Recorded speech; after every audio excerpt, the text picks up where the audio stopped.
I used to work at a small zoo in the maintenance department, a job that most would consider routine, but for me, it always carried an undercurrent of unease. That night, like many others, I was called in to fix a burst pipe in the underground tunnels that connected the animal enclosures. I remember the air as I descended, cold and heavy, filled with the scent of damp earth and something fouler, something unmistakably rotten.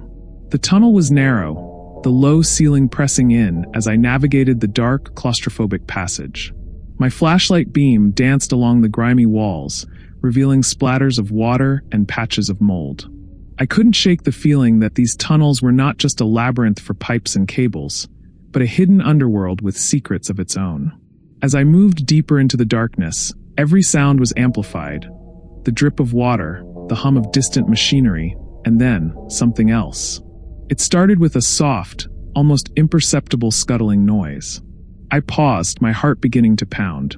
It was not the slow shuffle of a rat, but a sound that carried weight and purpose. I swung my flashlight toward the noise, and for one agonizing second, I thought I saw a pair of glowing eyes peering at me from the shadows. Those eyes, bright and unblinking, held a disturbing intelligence that sent a chill straight down my spine. Before I could gather my wits, the creature moved. Not in a slow, deliberate manner, but with a sudden burst of speed that defied logic. It was fast, too fast for any normal animal. In that split second, I caught a glimpse of its form, hunched over, with too many limbs twitching in a jerky, unnatural rhythm. The flashlight flickered again, and the moment of terror solidified into a nightmare. I stumbled backward as a series of wet, clicking sounds echoed off the tunnel walls, each click a cold reminder that something monstrous was coming closer. My hand fumbled for the radio on my belt, but before I could even speak, the device crackled with the anxious voice of a coworker asking, "Hey, you okay down there?" I didn't have time to answer. The overwhelming terror forced me to drop the tools and sprint toward the exit, my feet pounding against the concrete floor as I desperately tried to escape the encroaching horror. I burst out of the tunnel and into the cool night air, the heavy metal door slamming shut behind me as if to seal away the nightmare. That night, sleep was a stranger. Every minute of darkness that followed was haunted by the image of those glowing eyes and the sound of that relentless, clicking approach. I lay awake, wondering if what I'd seen was a trick of the light or something far more sinister, a creature that had slipped through the cracks of the known world. The next morning, the zoo was abuzz with whispers and uneasy glances. The zookeepers discovered deep, deliberate claw marks in the dirt near where I'd been working. They were too precise, too calculated to be the work of any ordinary animal. Concerned, they sealed off that section of the tunnel permanently, citing safety concerns. Yet, even now, years later, some of the workers claim they hear scratching sounds beneath the ground, a soft, persistent tapping that reminds them of that cursed night. In the weeks that followed, I couldn't shake the feeling that the creature had left a part of itself in me. I began to question my own sanity as I replayed the events over and over in my mind. What was that thing? A twisted mutation, a relic of something ancient, or a manifestation of the zoo's dark past? I spent hours in the quiet of my apartment, poring over old maintenance logs and local legends, trying to find an explanation. I discovered murmurs of strange occurrences in the tunnels, stories passed down by longtime workers who spoke of unexplained noises, eerie shadows, and inexplicable feelings of dread. I even spoke to an old groundskeeper who had been at the zoo for decades. His eyes, dull with resignation, confirmed what I had long suspected. "There's something wrong with those tunnels," he murmured. "Ever since they built the zoo on that old, cursed land, strange things have been happening. Some say it's the spirits of the land, others blame it on something far worse." His words only deepened my anxiety, as if the creature I encountered was only one symptom of a larger, malevolent force that dwelled beneath our feet. Despite the warnings and my own terror, I found myself drawn to the mystery. In quiet moments, I'd imagine returning to that dark corridor with nothing but a flashlight and a desperate need for answers. But the thought of facing that creature again was paralyzing. I realized that some doors, once opened, should never be revisited. The memory of that night had embedded itself into my very soul, a reminder that the line between the ordinary and the horrifying is thinner than we dare to imagine.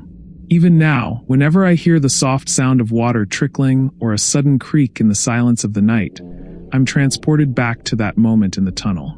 The terror of that night lingers, a silent specter that haunts my dreams. I can almost see those glowing eyes, feel the wet, clicking sound echoing in the recesses of my mind. It's as if the creature never truly left the tunnel, but found a way to live on in the shadows of my memory. I've tried to move on, to dismiss the experience as a product of an overactive imagination fueled by isolation and fear. But the evidence, the claw marks, the persistent scratching, and the old legends, reminds me that some horrors are not meant to be forgotten. They are etched into the very fabric of our lives, waiting for a chance to resurface. My encounter with the thing in the tunnel taught me a chilling lesson about the fragility of our sense of safety. It revealed that beneath the surface of our everyday lives, there are dark corridors where the unknown lurks, patiently biding its time. I now know that the tunnels under the zoo are more than just a passage for water and cables. They are a gateway to a hidden world where nightmares take form. I warn anyone who dares to explore the forgotten corners of their world. Be careful where you tread. For in the depths of darkness, there are things that defy understanding. Monsters that lurk in the shadows, waiting for the right moment to break free. And sometimes, in the quiet of the night, you might just hear a soft, wet click echoing from somewhere below, a sound that will forever haunt your dreams. I'll never forget that humid autumn night at the zoo when everything changed. A few years back, our zoo was home to an old chimp named Benny. Benny wasn't like any other animal we cared for. He was 40 years old, and his eyes held a wisdom and sorrow that felt almost human. Every day, he sat in his enclosure, silently watching the people who passed by. There was an eerie stillness about him, a quiet that spoke of deep secrets and forgotten memories. I often wondered if he was trying to tell us something, if his silence concealed stories too painful to share. I remember that night clearly because it was the first time something inexplicable happened. Jason, a new keeper who had recently joined our team, was assigned to the primate house for the final rounds. It was his first week on the job, and like many of us, he still carried that nervous excitement mixed with the hum of responsibility. I was off duty that night, but Jason's call over the radio pulled me into an incident that would haunt us all. A few hours after closing, Jason's voice came through in a hushed, almost trembling tone. I swear to God, Benny just spoke. At first, we all laughed it off. We joked about the stress of working the night shift, and how exhaustion sometimes made our minds play tricks. But within minutes, everything shifted. Jason returned to the primate house, his face drained of color, eyes wide with terror. I could hear his labored breathing over the radio before he finally managed to speak again. He said my name, he gasped. He looked right at me and said, "Jason, help me." My heart pounded as I listened. The idea of a chimp uttering words, especially ones that called out for help, was absurd on its face. Yet Jason's panic was unmistakable. I decided to go and see for myself, my mind a chaotic mix of disbelief and a creeping sense of dread. When I reached the primate house, the building was eerily quiet, the usual ambient chatter of the night replaced by an oppressive silence. I made my way to Benny's enclosure, every step echoing in the empty halls. Benny's cage was dimly lit by a single overhead bulb, its light casting long, wavering shadows on the rough concrete floor. The old chimp sat in his usual spot, motionless, his eyes fixed on a point far beyond his confines. I stared at him for several agonizing minutes, searching for any sign that might explain Jason's frantic claim. Benny's face was unreadable, his expression carved in a mask of quiet sorrow. I stepped closer, my flashlight beam dancing over his features, half expecting him to speak. But he remained silent, as if burdened by some invisible weight that silenced any urge to communicate. I reached out tentatively, as if greeting an old friend, but hesitated at the last moment. As I turned to leave, trying to make sense of the bizarre encounter, I noticed something peculiar on the security monitor. The footage was normal until a few minutes before Jason's report. At the precise moment he said Benny had spoken, the camera feed cut out abruptly, as if someone had deliberately disabled it. My stomach twisted into knots. Was it a malfunction? Or something more sinister? The next morning, the zoo was abuzz with whispers. Benny was found dead in his cage, curled up in a corner as if he had died in utter terror.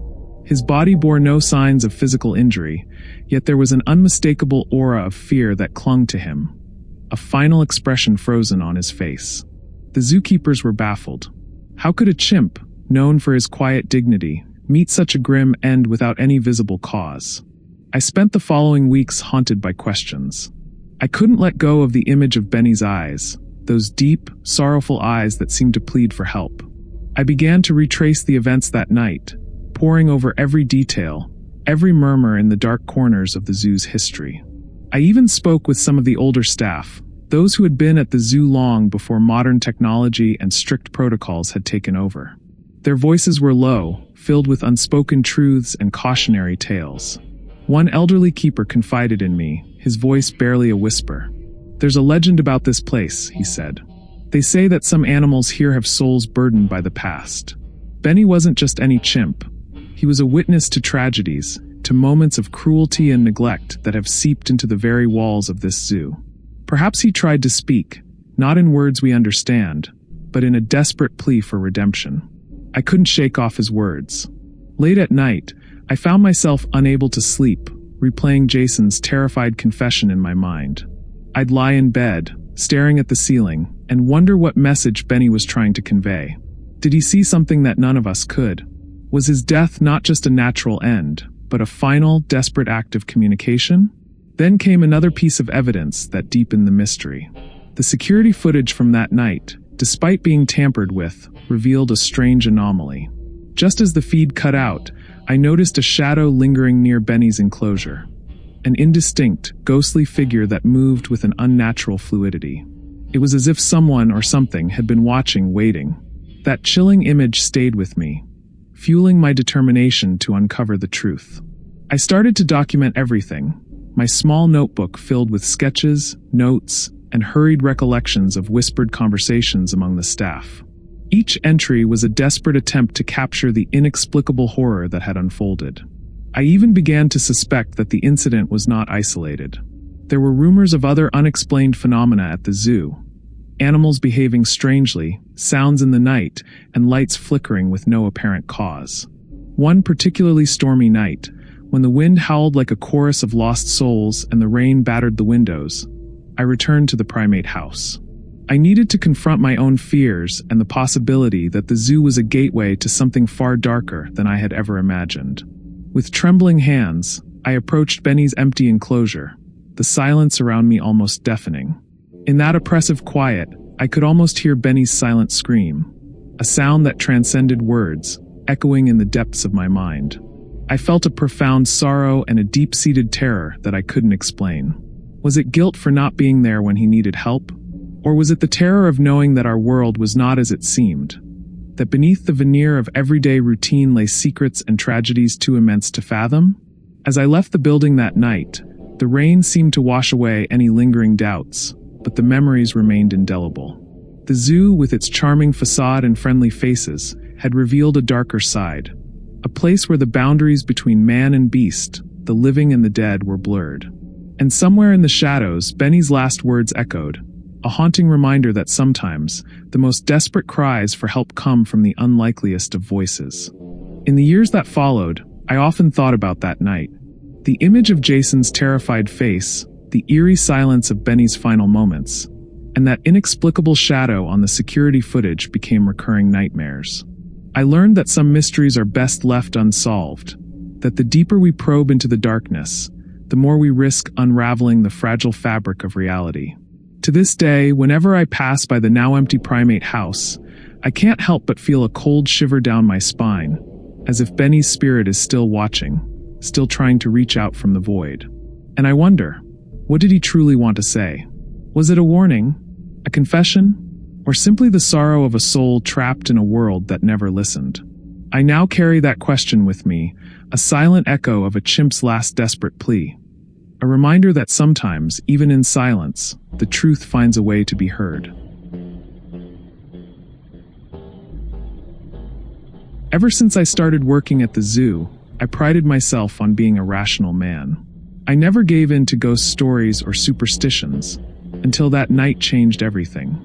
It was a chilly October evening when I was finishing my shift, locking up the various enclosures. The Jaguar house, with its enormous glass wall that separated the predators from the visitors, always held a strange allure. That night, however, it was more than just a display of raw nature. It became a window into something sinister. I was making my rounds, key in hand and flashlight cutting a narrow beam through the dark corridors of the zoo. The silence was almost complete, broken only by the distant sounds of nocturnal creatures and the occasional rustle of leaves outside. As I approached the Jaguar enclosure, I noted how the glass shimmered under the pale light of the moon, reflecting the world outside in an almost perfect mirror image. That's when I saw it, a subtle, yet unmistakable movement in the reflection. At first glance, it looked like the Jaguar was pacing back and forth. I paused, my mind expecting to catch sight of the large cat moving behind the glass. But when I turned to look directly at the Jaguar, I found it sitting very still in a quiet corner, its golden eyes fixed in a vacant stare. The animal's body was motionless, exuding an almost serene indifference. It was as if the Jaguar had resigned itself to the static life of captivity. I turned back to the glass, and what I saw froze me in place. In the reflection, the Jaguar was no longer pacing, it was grinning. And not just any grin, but a human-like, stretching smile that twisted its features into something grotesque and utterly inhuman. The grin spread slowly, almost deliberately, as if it were mocking me. It wasn't a snarl or a growl. It was a smile that radiated a deep, unsettling malice. For several agonizing seconds, I couldn't move. My heart pounded so loudly, I felt it could shatter the silence around me. The light from my flashlight wavered as if it too was overwhelmed by the eerie spectacle. I strained my eyes, trying to convince myself that it was nothing more than a trick of the light, a trick of my tired mind. But the grin persisted, haunting me with its impossible humanity. I managed to tear my gaze away and step back slowly, my hand trembling as it fumbled for the door handle. Every instinct in my body screamed to run, yet a part of me was rooted to the spot, captivated by the horror I'd just witnessed. My mind raced with questions. Had I imagined it? Was the reflection altered by some defect in the glass? Or had I glimpsed something that shouldn't be seen? I hurried out of the enclosure, not daring to look back even as the oppressive feeling of being watched clung to me like a shadow. The night air outside did little to calm the storm of terror swirling inside me. I spent the rest of my shift with my back to the Jaguar house, unwilling to face the possibility of another glimpse of that unholy smile. The following morning, the zoo was abuzz with uneasy whispers. I learned that some of the zookeepers had discovered deep scratches on the inside of the Jaguar enclosure's glass. The marks were long and deliberate, as if something had desperately tried to claw its way out. No one could explain them. There was no sign that the Jaguar had been agitated enough to cause such damage. The scratches were too methodical, too human-like in their precision. That discovery only deepened my growing unease.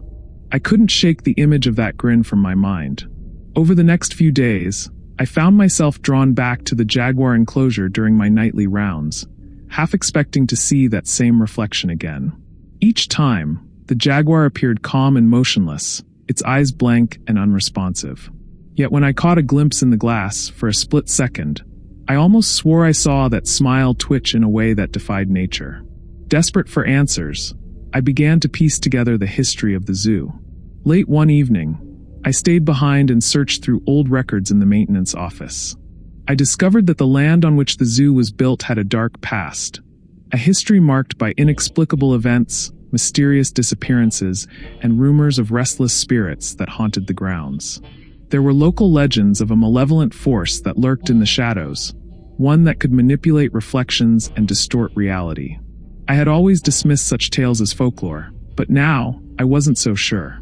One stormy night, driven by a mix of fear and morbid curiosity, I returned to the Jaguar enclosure armed only with my flashlight and a determination to confront the unknown. The rain hammered down, and the wind howled like the cries of a tormented soul. I stood before the glass, examining every inch of its surface. For a long time, nothing happened. The Jaguar sat silently in its corner, indifferent to the turmoil outside. But as I scanned the area near the deep scratches, I noticed a subtle shimmer, a ripple across the glass, as if the surface were not as solid as it seemed. My breath caught in my throat as I leaned in closer. For an instant, the dim outline of a face appeared in the reflection, its features contorted in anguish and anger. It was gone as quickly as it had appeared, leaving behind only the relentless sound of the rain. Then I heard it, a faint, almost imperceptible whisper. I couldn't tell if it was the wind or something else entirely, but the sound carried a weight of sorrow and despair. It sounded like someone pleading, "Help me." The words were so soft I nearly dismissed them, but they echoed in my ears, resonating with a terrible urgency. I staggered back, my heart hammering against my ribs. In that moment, I realized that the jaguar's reflection, with its ghastly, human-like grin, was more than just a trick of the light. It was a window into another world. A world where the line between animal and human, reality and nightmare, had been blurred. The deep scratches on the glass were not random. They were the desperate marks of a soul trying to escape a prison from which it could not break free. I left the enclosure that night with a heavy promise to myself. I would uncover the truth behind that reflection, no matter how deep or dark the mystery. Yet even as I vowed to seek the answers, a lingering fear whispered that some truths are best left undiscovered. To this day, every time I pass by the jaguar enclosure during my rounds, I feel that icy chill, as if those eyes are still watching me from the other side of the glass. The memory of that impossible smile haunts me, a constant reminder that in the quiet spaces of our world, something dark and desperate may be waiting, waiting for the moment to break free. And sometimes late at night, when the world is asleep and the silence is thick with secrets, I swear I can hear that soft, haunting whisper, a plea for help from a place beyond the ordinary, echoing through the darkness, calling out to anyone who dares to listen. There's an old story at our zoo about a zookeeper named Henry, a man whose fate was sealed decades ago in the lion enclosure. Some say he slipped and fell, others whisper that the lions attacked him. Either way, his body was never fully recovered, and for years, the staff exchanged uneasy glances whenever his name was mentioned. I never truly believed these tales, until one night changed everything.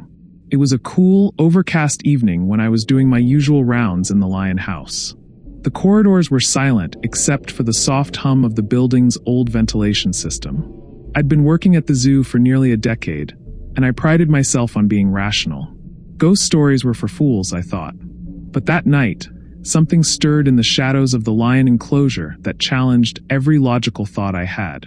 As I made my way through the dimly lit hall, I heard it, a gentle humming, slow and deliberate, like a lullaby sung by someone who knew sorrow all too well. I stopped dead in my tracks. The tune was faint, yet it filled the space with a haunting melody. I listened intently, trying to pinpoint its source, but there was no one around. The lion house was supposed to be empty after closing, save for the silent residents behind the bars. I moved cautiously toward the main enclosure, where the largest, most imposing lions resided. The glass wall that separated us from the majestic beasts reflected the low, flickering light from above. It was then that I noticed something odd. The lions, usually restless or roaring in the heat of the day, were unnervingly still. They sat as if entranced, their eyes fixed on something beyond my sight. I couldn't see what they were staring at, but the atmosphere felt charged with anticipation. Then, from somewhere deep in that silence, the massive male lion, whose mane was as dark as the midnight sky, lifted his head slowly. His eyes met mine, and for a brief, horrifying moment, I felt as if the entire weight of the enclosure's history was pressing down on me. In a raspy, almost broken voice that sent shivers down my spine, he whispered, "Henry." Time seemed to freeze. I couldn't move or speak. The sound of that single word echoed in the quiet, mingling with the soft hum of the mysterious lullaby. I stood frozen, heart pounding, as the lion lowered his head and returned to his previous posture. The other lions, too, seemed to be caught in a trance, their expressions unreadable. I stumbled backward, my mind racing with disbelief. A lion, of all creatures, had spoken a name tied to an old, unresolved tragedy at our zoo. The hairs on my arms prickled as I thought of Henry, the keeper whose fate had become the stuff of legend. I could almost see the spectral figure of a man, forever wandering these halls, trying to make sense of his untimely end. In the following days, the zoo was abuzz with quiet rumors. Colleagues who had been there long enough to know the history exchanged knowing looks. Some recalled that night with hushed voices. Others pretended it was just another work myth. I found myself unable to concentrate on anything other than that one dreadful moment. Every time I passed by the lion enclosure, I half expected to hear that low, mournful humming or to catch another glimpse of those sorrowful eyes. Desperate for answers, I began digging into the old records in the maintenance office. I pored over yellowed files and handwritten notes about Henry's last shift. The reports were vague, no clear indication of an accident or an attack, but all hinted at a deep unease in the lion house that night. One weathered entry mentioned that some keepers had felt as if someone was watching them, even when no one was around. I couldn't help but wonder if Henry's spirit had been trying to reach out, trapped in the cycle of a tragedy that never found closure. That night, unable to shake the overwhelming pull of the mystery, I returned to the lion house. The building was quiet and dark, and the storm outside had begun its relentless assault on the windows.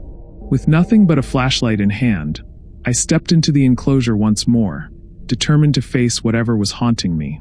As I neared the massive cages, the air grew colder, and that familiar lullaby began again. A soft, almost imperceptible tune that seemed to come from the very walls. The lions were in their usual places, yet there was an eerie stillness about them. I approached the cage where the massive male had spoken, my footsteps echoing in the silence. I called out, voice barely above a whisper, "Henry, if you're here, please show me what you want." For a few agonizing seconds, nothing happened. The only sounds were the patter of rain on the roof and the low, persistent hum of the mysterious tune. Then, as if in response to my plea, the lion lifted his head again. His eyes locked onto mine, and that raspy whisper repeated, "Henry." The sound was clear, laden with grief and an unspoken apology. In that moment, I felt a surge of overwhelming sorrow, as if the very air was filled with the weight of all the pain and regret that had been bottled up for years. It was a plea, a cry for help that transcended the boundaries of life and death. I stood there, paralyzed by a mix of fear and compassion, unable to tear my gaze away from the lion's eyes. It was as if his soul was speaking through that one word, telling me that the past was not as distant as I'd believed. The legend of Henry wasn't just a story, it was a lingering presence, an unresolved mystery that had seeped into the very bones of the zoo. That night, as I left the enclosure, I felt the heavy burden of a truth I wasn't ready to accept. The haunted look in the lion's eyes and the sorrowful whisper of his voice had changed something in me. I realized that the zoo was more than just a collection of animals and enclosures. It was a repository of lost souls and forgotten memories. The presence of Henry was a reminder that some wounds never heal, and that sometimes, the past reaches out to us in the most unexpected ways. The very next day, I made a decision. I handed in my resignation, unable to stand another day in a place where the line between the living and the dead blurred so disturbingly.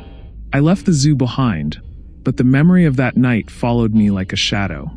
I still wonder if, deep in the lion house, Henry's spirit continues to linger, watching over the animals he once cared for, silently pleading for closure or redemption. Now, whenever I pass a quiet street or a darkened building, I remember that lonely, stormy night and the sorrow in the lion's eyes. I can't shake the feeling that somewhere, in a forgotten corner of the world, the lost souls of the past still call out for help. And every so often, in the stillness of the night, I swear I hear a soft, mournful humming, like a lullaby for a keeper who never truly left. For years, the reptile house at our zoo always made my skin crawl. The snakes, with their cold, unblinking eyes, seemed to watch every visitor with a silent, calculated intensity. The alligator tank, with its still and murky water, only deepened the sense of foreboding that clung to the place. Yet, nothing ever prepared me for the terror I would come to know in the Komodo dragon exhibit, a part of the zoo that was more than just an animal display.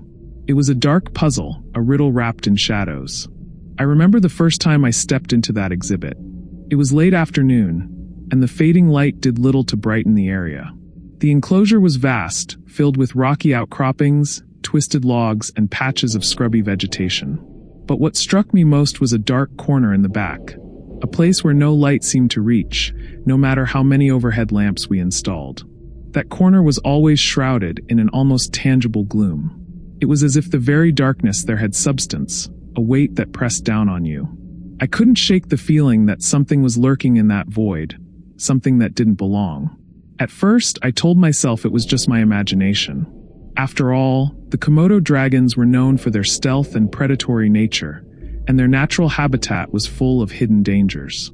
But as months passed, strange occurrences began to etch themselves into my memory. Late one night, while making my routine rounds, I caught a glimpse of movement in that dark corner. It wasn't the slow, deliberate shift of a Komodo dragon on the prowl.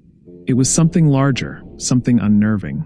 The shape moved silently, its edges blurred by the shadows, and for a brief moment, I felt certain it was watching me. I couldn't tell if it was a trick of the light or a figment of my fear, but the impression was undeniable. The exhibit was normally a place of quiet observation, where the only sounds were the low hiss of the reptiles and the distant murmur of the zoo at night. Yet, on these occasions, there was an almost imperceptible rustle in the darkness, as if something was stirring just beyond the reach of our vision. I began to dread my nightly rounds near that corner. Every time I passed, I felt eyes on me, a prickle of unease creeping over my skin. I started to avoid that part of the enclosure, though my duty as a keeper often forced me closer than I'd like. Then came the night that sealed my fate. It was a humid evening, the kind where the air feels thick with secrets. And in turn, new and overly confident, thought it would be amusing to stir the stagnant tension. He tossed a piece of raw meat into that impenetrable dark corner, expecting the Komodo dragon to lunge forward in a show of hunger and aggression. The dragon, a hulking beast with ancient measured eyes, was on the opposite side of the enclosure, far from the meat. I watched from a distance as the meat landed with a soft thud on the cold, hard ground. For a long, agonizing moment, nothing happened. The Komodo dragon didn't stir. Its eyes remained closed in a state of lazy indifference. I waited, heart pounding in a rhythm that echoed the trepidation I felt deep within. Then, in a blink, the piece of meat vanished. Not chewed or dragged to a corner, but gone as if swallowed whole by the darkness itself. I stared at the spot where the meat had landed, unable to comprehend what I had just witnessed. It wasn't the Komodo dragon. It wasn't any creature I recognized. It was as if the very shadows had consumed it. The intern laughed nervously, brushing off our shared horror as a bizarre coincidence. But I knew better. In the days that followed, rumors began to swirl among the staff. Some whispered that the dark corner was cursed, a gateway to something that defied natural explanation. Others claimed that they had seen shapes shifting in the gloom, larger than any reptile could ever be. I tried to ignore these stories, chalking them up to idle superstition. Yet, the image of that missing piece of meat haunted my every thought. Night after night, I found myself drawn back to that corner, compelled by a mixture of fear and curiosity that I couldn't shake. I began to watch for signs, a twitch of a shadow here, a flicker of movement there. There were nights when the air grew so still it felt as if the entire exhibit was holding its breath. On those nights, I could almost hear a faint whisper, like the rustle of leaves in a graveyard, calling out from the darkness. I started to document everything in a small, battered notebook. I jotted down times, descriptions, and every sensation I felt. The more I observed, the more convinced I became that something was indeed there. Something that was not merely an animal, but something else entirely. A presence that lived in the spaces between light and shadow, waiting for its chance to break free from the confines of its dark prison. One particularly stormy night, when the wind howled and the rain lashed against the enclosure's glass, I returned to the Komodo dragon exhibit armed with nothing but a flashlight and a burning need for answers. The enclosure was deserted, the usual low murmurs of the reptiles replaced by an eerie silence. I edged slowly towards the dark corner, my every step echoing in the oppressive stillness. As I neared, my flashlight beam wavered, casting long, twisting shadows that danced on the rough surface of the ground. And then I saw it, a shape larger than I had ever imagined, sliding silently across the dark expanse. It moved with a fluid, almost predatory grace, its form indistinct and amorphous, yet undeniably there. My heart pounded as I watched, paralyzed by a terror that was both primal and inexplicable. The shape paused as if sensing my gaze, and for a split second, I felt an overwhelming urge to run. But I stood rooted to the spot, caught between the desire to flee and the need to understand. Before I could react further, the shape dissolved into the darkness, leaving behind nothing but the unsettling memory of its presence. I hurried back to the safety of the well-lit part of the enclosure, my mind racing with questions that had no easy answers. What had I just seen? Was it a ghost of the animal world? A creature born from the shadows of our neglect? Or was it something entirely different? A dark echo of a hunger that could never be sated? I never did get a clear answer. In the weeks and months that followed, the incident remained an unsolved mystery, a secret shared in hushed tones among the zoo staff. The dark corner of the Komodo dragon exhibit became a forbidden zone, a place that even the bravest of us avoided. I eventually stopped my nightly rounds near that area, choosing instead to take a detour whenever possible. The unease that had once been a distant hum in the back of my mind now pulsed with a relentless intensity every time I thought about it. To this day, I can still recall that night with a clarity that borders on the supernatural. I remember the cold sweat, the pounding heart, and the unshakable feeling that I had witnessed something that defied the natural order. I learned a simple, yet profound lesson. Don't feed the shadow. Some mysteries are not meant to be solved, and some darknesses are best left undisturbed. Now, whenever I pass by the reptile house, I feel a chill that no amount of sunlight or cheerful chatter can dispel. I can't help but glance toward that dark corner, wondering if, in the depths of that endless gloom, something still waits. Something that hungers for more than just raw meat, something that craves the very essence of fear. And I tell myself over and over, leave it alone, never provoke the unseen. Because in that moment, as I stood alone in the oppressive silence of the Komodo dragon exhibit, I realized that some shadows are not cast by objects, but by the darkest corners of our own souls. A reminder that sometimes, the things we dare not feed are the ones that can consume us whole.